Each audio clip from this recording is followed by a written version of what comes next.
Welcome to this special feature of Personal Development Mastery Podcast.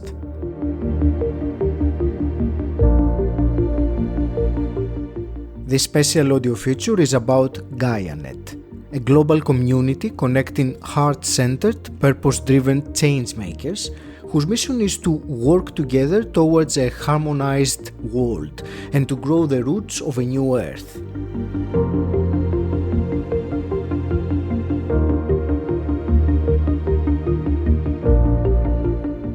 This is the third and final part of the feature.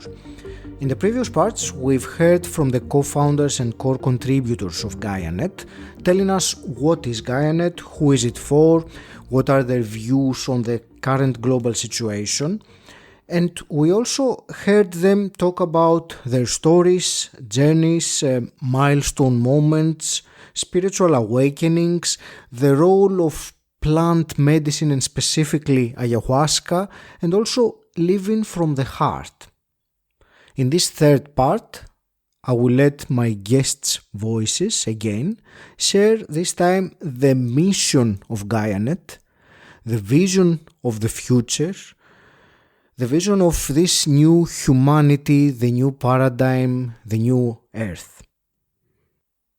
We will also listen from them telling us what is it that we can do to play a role in the co-creation of this harmonized world. And this is the first thing to do. The secret of change is to focus all your attention not on fighting the old, but on creating the new. This is really true, and this is so important to realize that in order to create something new, it doesn't help to fight the old. The only way to really create something new is to dream up this new reality and then focus your attention on bringing it into existence. And I think in the end, it's so simple. I think it really is so simple that we all have to shift our attention towards that which we really wish to create, towards the world we really wish to live in. That was Bart Horvech, co-founder of Gaianet, discussing how fighting the old, what is around us, is not the way. The way is to create the new, and to do this, we have to dream up this new reality. We have to shift our attention towards the beautiful world that we want to create and live in. And maybe a skeptic would say, is it really possible to create something like this, something completely different? Look at what's going on around us.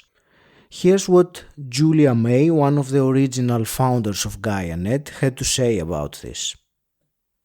What we forget is that everything that is here and now has been created by us. The cities, the technology, the way we live together, how we organized ourselves.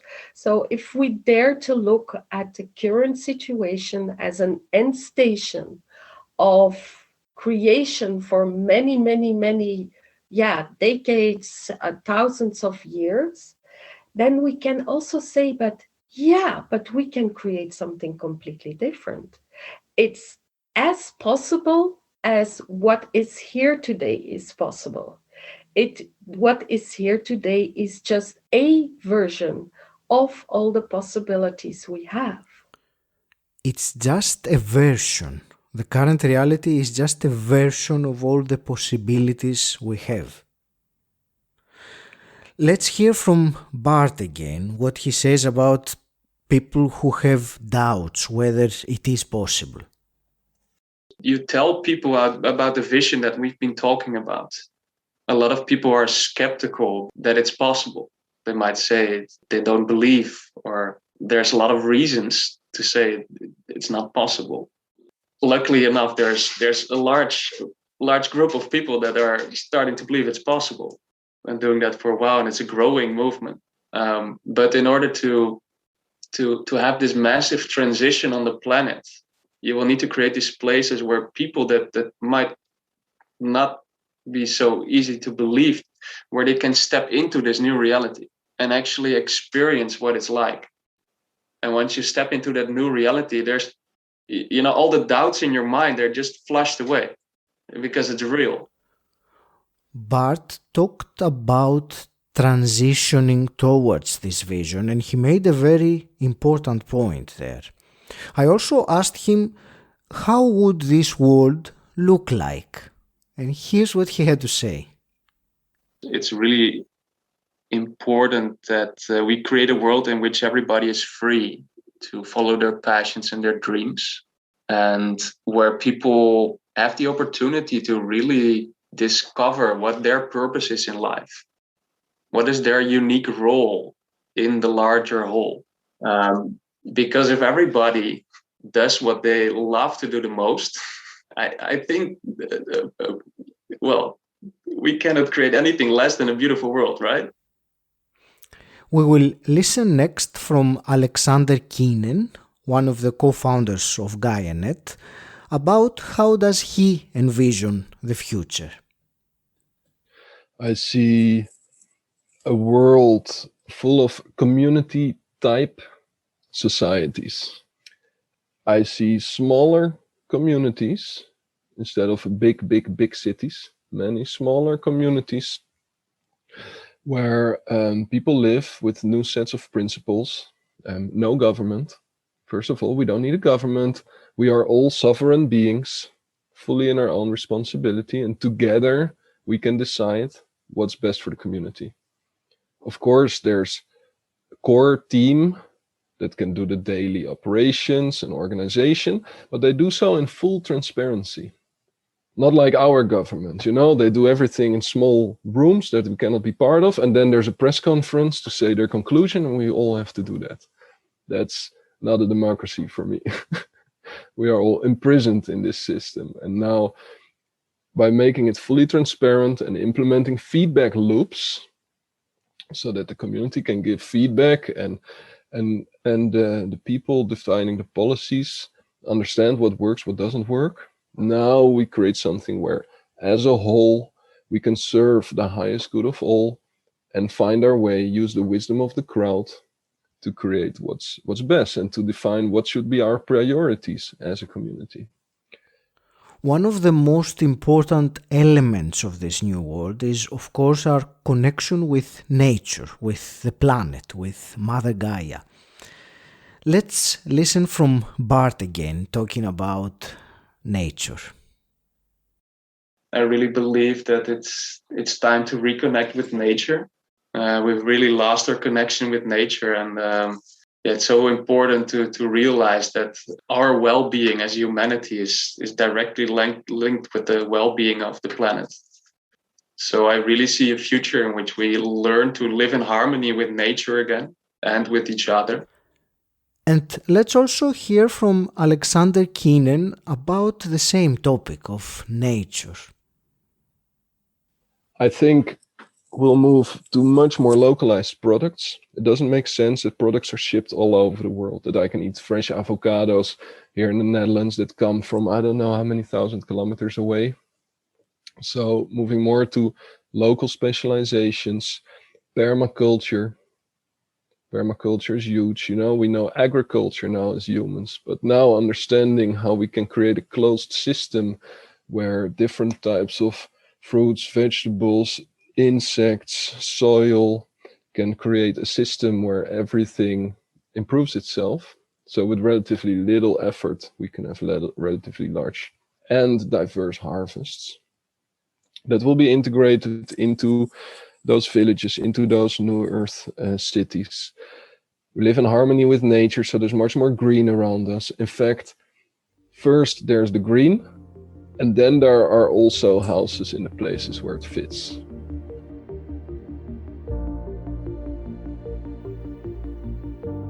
One of the magnificent longer-term projects that Gaianet is involved in are the light cities. I find this project both fascinating and inspiring, and we will listen to Dan Horter, co-founder of Gaianet, describing this topic while also contrasting it with the current dark reality. And notice the perspective that he's speaking from, this higher or global perspective, and notice if it resonates with you.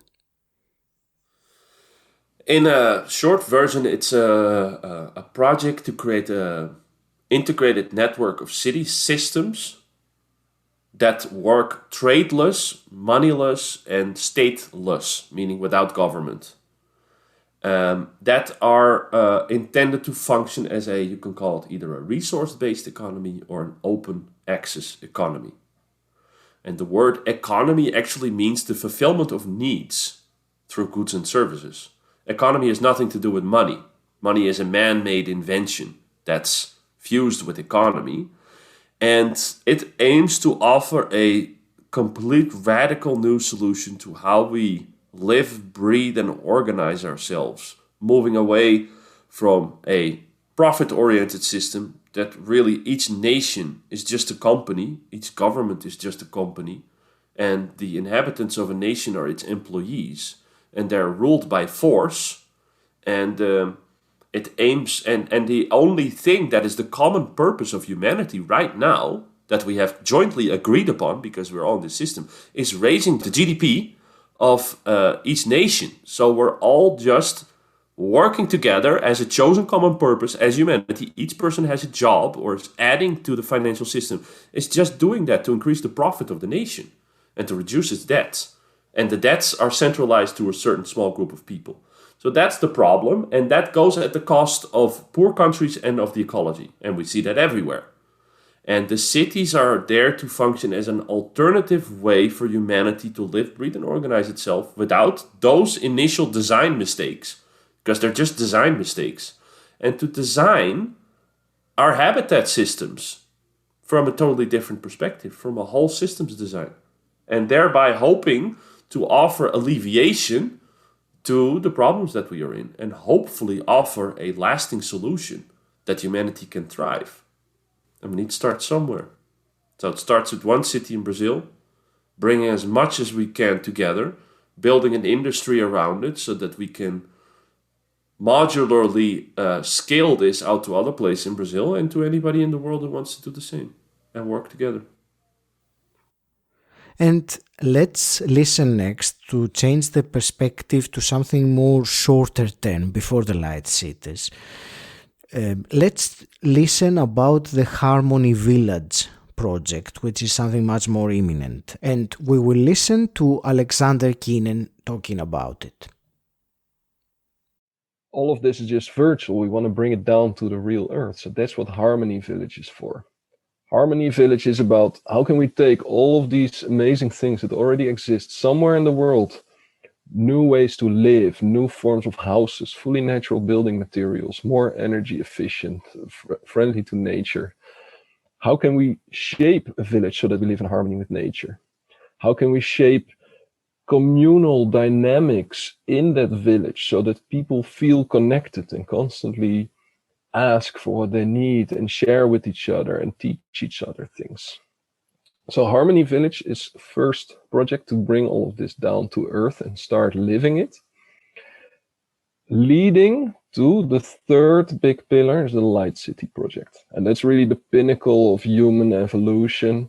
The first Light City will be for 10,000 people, bring together the leading edge technologies in basically all fields that we require to live a free and abundant life.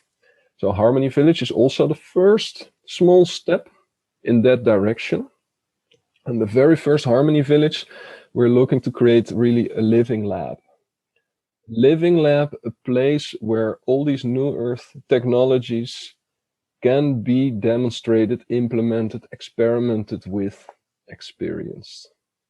So this is really an innovation hub, an incubator for everything that concerns the new earth.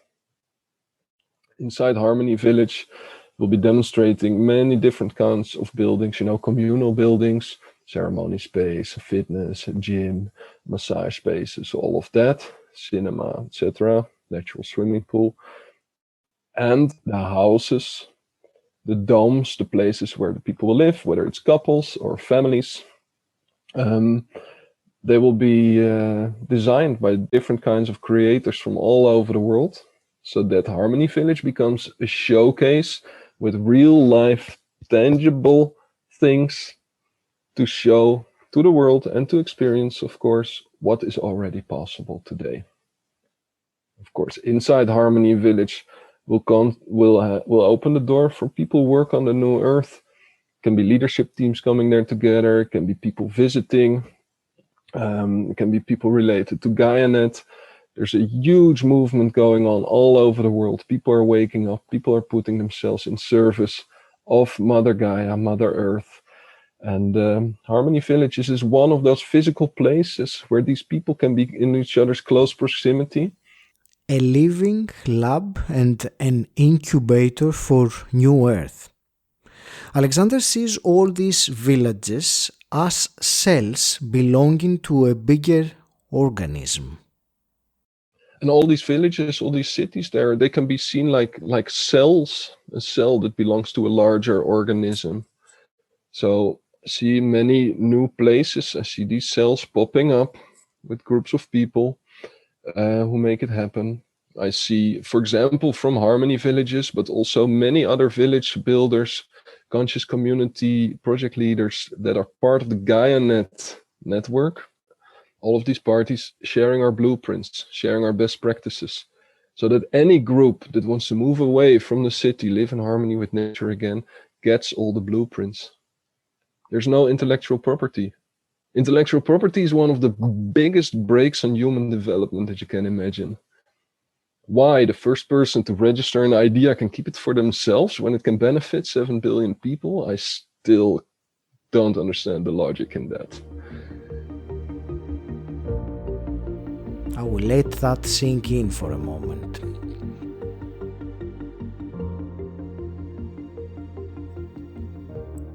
Technology of the future is a very big topic on its own and we won't go into any detail, but let's hear a quick comment from Bart about the new technologies and how in particular virtual reality could assist us in creating this future. For example, when it comes to designing the environments that we want to create, I think virtual reality can play a very important role in imagining what this can look like and to actually walk around into that environment already so that you can see what is going to be about and how to move around, use these technologies, these transportations. So in terms of visualizing what this future can look like, I think technology can play an important role. A question that I wanted to understand through my conversations was, through all these changes and this new paradigm for the future, what is the role of Gaianet? And we will hear from Dan Horter. Yeah, it's very hard to see and feel into that, since we are not attached to our own definition of what's supposed to happen.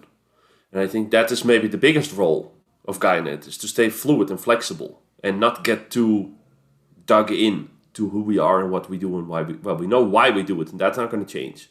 But what we do and how we do it is fluid. Over the long term, I see that Gaianet is potentially both a recruitment platform for building the infrastructures, and at the same time it's going to function as the neural net and the web between the physical places, and it's intended, the long-term vision is to be the connected mainframe. So to be the internet of the new Earth, so to speak, the new Gaianet, not the internet, but the Gaianet, connecting all these love souls all over the world together in one unified information system that can function as a whole, that can both do it for the people, but also to use extensive sensor equipment, data equipment, actualization, everything to measure, control, and adjust everything in these living environments to optimize human need fulfillment and maximize human potential.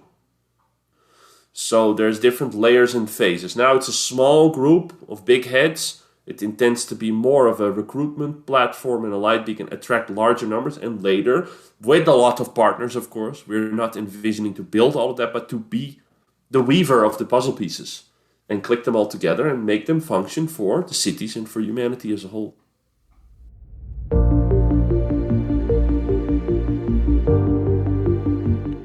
I hope you have found what you've heard inspiring, or at least intriguing.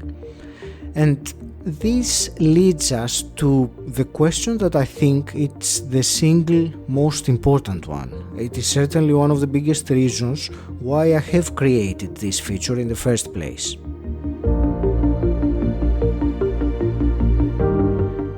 And that question is, now that you are intrigued about Gaianet, or inspired even better, what action can you take? I asked my guests this exact question, and I will let them answer it for you. Let's hear from Julia first.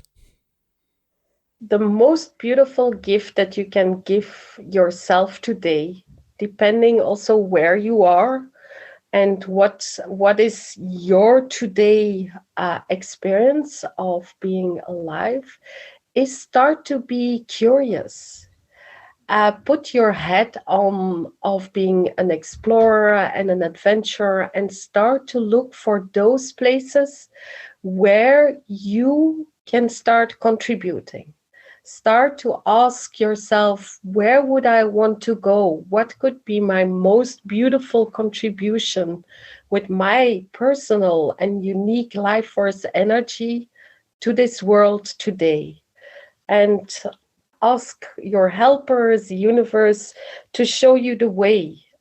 Start to dream. And the moment that you find that door, walk through it, and I would say be welcome. Let's also hear Floris Mourkam, one of the core contributors of Gaianet. What I came to realize is that every behavior that you see yourself do, whether you become way too angry about something, or you're addicted to something, or you work way too hard, or whatever it is, that part of you that's doing that is doing that with the best of intentions, always, 100% of the time. It's always to help you. It's always to protect you from something. And I think if you're able to look at those parts of yourself in that way, with that compassion and that loving kind of curiosity, instead of like trying to push it away, because like so often those parts of you are the kid that was pushed away, and it's trying to be seen, and now again in your system you're trying to push it away. Well, if you just like let it be there and be with that part of yourself, then it will transform. So thank your smoking habit, thank your weird addictions, thank your anger and rampages and whatever, because they're there for you. I will let that sink in for a moment. And let's listen to Dan. If you somehow feel that you're not exactly on the right path, and you know this as a person, and if you notice that you are distracting yourself a lot from that feeling, then you know even more that it's true. And you will also know as a person what this means to distract yourself from what you know it doesn't really feel right. There's something off.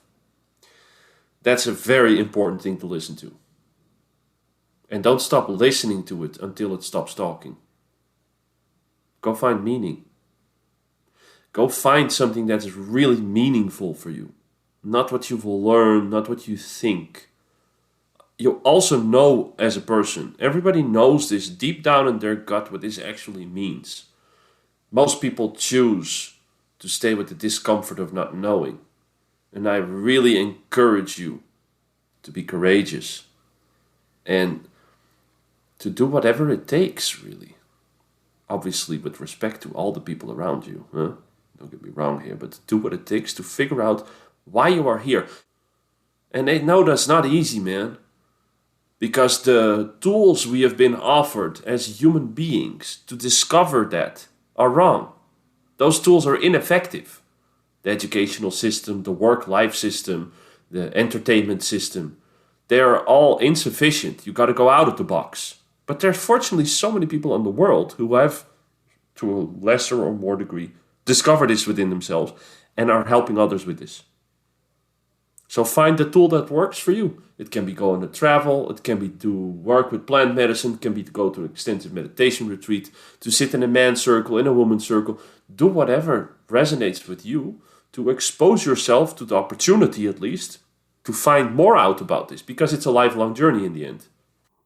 Still on the same topic, let's listen to Bart now. A very important part of following and creating your dreams is this part of having the courage to make that leap. And it doesn't have to be a big leap at once, but I think it's good to experiment with taking these small leaps and small steps towards creating maybe a mini version of the dreams you have, or go for a big dream. I mean, I won't stop you. Please, if you have big dreams, go for them straight away if you feel like it. But if you feel a little bit anxious still to make this big leap, then make a mini dream, an experiment of what your big dream can look like. Something that you can quite easily create, and then make this mini leap to start experiencing what it's like when you make a step towards realizing your dreams. Because in my experience, taking this step, showing this courage and your commitment to the universe is something that's always being rewarded. That's kind of how manifestation seems to work. You have this little equation, the I am equation. Intention plus action is manifestation. And I think it bears a very interesting truth that when you have this intention and you take an action, then the universe will conspire for you and help you in bringing that manifestation into reality. But you have to show that you're serious. Because if you're not serious, then the universe will be like, well, all right, whatever. But when you show that you're willing to take a step and show that you're serious, then the universe is like, all right, let's help this guy or this girl. And here is what Alexander had to say about this. I think the deeper layer is clear. You know, we are the ones we've been waiting for. The world is taking a wrong turn already for the past hundreds, maybe even thousands of years. Politics isn't going to change it. Big corporates aren't. Banks aren't going to change it. They are a big part of the problem. So it's you, it's me, it's us, it's the normal people. It's us. Our job to figure out we're not just normal, we are all powerful creators, and we are the ones we've been waiting for. No need to wait for savior. It's not gonna happen. It's inside of you, it's inside of me, it's inside of us. And we need to get together. So that's it. If that resonates, you know, I recommend people to just visit the website Gaianet.earth. There's lots more information, some examples of projects that we're related with, and just click the Get Involved button to see what you can do, how you can get involved. There's seven different ways. Same if you want to get involved in Harmony Village project or the Light City project. This is the place to start. Inside Gaianet, it's all about trust. So you'll first speak with someone to build trust, and you need to be invited into the network, initiated, and then once you're inside, we know you're in it for the same reasons. We can start helping each other, giving, asking, and bring you in contact with somebody or multiple people in the world who are already working on the topic that you are passionate about. That one part that you would love to contribute to, I bet we already know a bunch of people who are already doing it, and you just need to connect with them, talk with them, and these are the golden connections.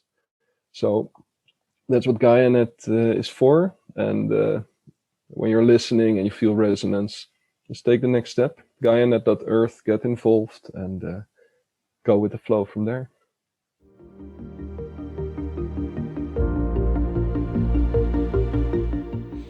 The inventor and visionary Buckminster Fuller said famously, "You never change things by fighting the existing reality.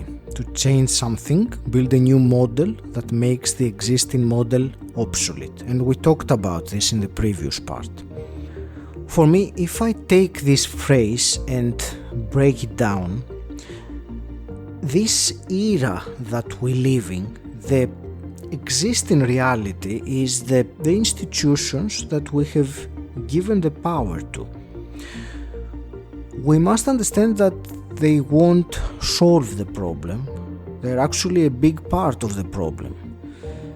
But to change things, we can't fight this existing reality. Instead, we need to build this new model that will make the existing model obsolete.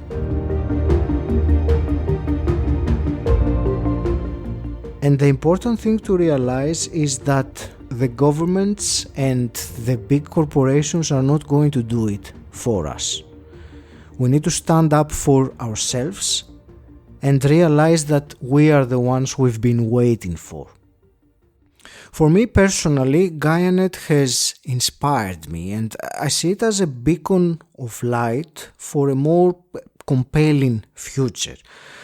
I have mentioned before, it was when I realized that giving my energy trying to fight against this collapsing system around us is ineffective. It's a waste of effort and energy for me. Gaianet can be a beacon of light towards this compelling future to go towards. And I feel personally that it is my calling to contribute to this. And it has been said that there is an awakening happening in human consciousness. And I feel it is my duty to contribute to this awakening of human consciousness and the vision of the new world, the new earth, the new humanity. I believe that Gaianet is a gateway, a portal into this newly emergent world. I see Gaianet as a portal where you enter, and from there you can explore this whole landscape together with other people that feel aligned with the vision and that you can feel at home with, and be yourself, share yourself, and discover what are the dreams that you wish to bring into creation, into this bigger vision, this bigger dream, this bigger movement that's happening. We talk about a lot of beautiful things, but the reality is also the upcoming decade's going to be very hard. What I mean to say is we're going to see the collapse of quite a few things. We're going to see increasing climate, distress and emergencies for large groups of people. It's going to be very hard, migration. And we're going to see probably the collapse of several institutes that we felt as a society gave us some stability. And the main lesson there is to stay in community, to stay together, and to stay in the heart, and to stay strong together, and support each other, and ask for help also when you're having a hard time. If we dare to start dreaming, and I think that is really the first step, start allowing ourselves back to dream of a better world. Allow ourselves to fantasize about it. How would I feel in a completely different world? Just want to emphasize that door is open, and it is open for the people who can take their own steps, take their own actions, stand their own ground, and be with us side by side to make real change happen. I think it really is so simple that we all have to shift our attention towards that which we really wish to create, towards the world we really wish to live in. The world is changing, and it is our duty and responsibility to contribute to creating a better future for us and the future generations, for humanity. We're at a critical point in time, and you're listening to me right now, and that's why I'm sharing it with you. Stand out, don't fit in, make a difference. Let's allow ourselves to dream about a better world, and let's take action towards it.